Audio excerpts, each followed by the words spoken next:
On this election day, we're featuring conversations with Baldwin County voters who cast their ballots during early elections.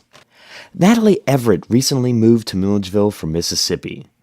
Despite the life change, Natalie made time to educate herself on national candidates and local issues. And contrary to the prevailing view on this year's elections, she felt the stark divide between the major party presidential candidates forced voters to do their homework before making this tough decision. My name is Natalie Everett. I'm a 30-something, and I'm here in Milledgeville. First question, so why do you think it's important to vote? In order to have a voice and in order to make those in a political position know where the constituents stand, in order to make changes to laws when necessary. Yes. So do you have any advice for first-time voters? Do your research. I'm a transplant here from Mississippi, so I moved and I immediately registered to vote, got all that stuff set up. Do your research. I knew about the presidential election, of course, but I didn't know a lot about the local politics, so I had to do my research, talk to people, go online, look at their policies. Every vote matters. Which race did you come here for, national or local? Well, I came here specifically for the national race, and then after the research I've done, I was able to vote locally as well.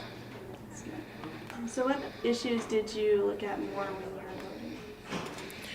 I look at policies that are going to have immediate ramifications. I look to see what policies are very specific and spelled out. They don't leave room for interpretation. I'm suspicious of anything that's too vague. I want to know just how that power is going to be wielded, who's going to have that power, what are the limitations that they have, and what checkpoints are in place in case changes need to be made immediately. So why is this election good or bad for the American Republic? It's good because according to our Constitution, the sitting president only has 8 years. So we've got to replace our current president. It's also good because I believe for the first time in a very long time, I see there's way more dialogue as far as what we have to gain and what we have to lose. And during this specific presidential election, I think there's a lot of misinformation out there, and I think it's causing people to do their research. What parts of this election made you uncomfortable? The parts that made me the most uncomfortable were when we were actually getting off of the topics. It seems like there's so much from both sides, both major parties, not really much from the third party hopefuls, but from the Republican and Democratic Party. There's so much more of a focus on winning for the sake of winning.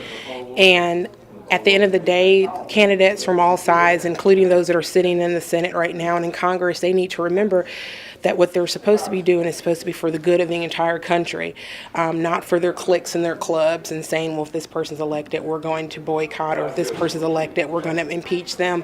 They've got to realize that it's for the good of the whole country. And I think candidates have lost that focus. It's really more about them just winning and being number one. So how do you think the nation is going to come together after this election? I think despite who wins and who loses, there's going to be people that are disappointed. But there's going to be people that are happy. I'm almost just hoping to get it over with so that we can get back to the drawing board and try to figure out how to fix everything as a country together, to get through all this together.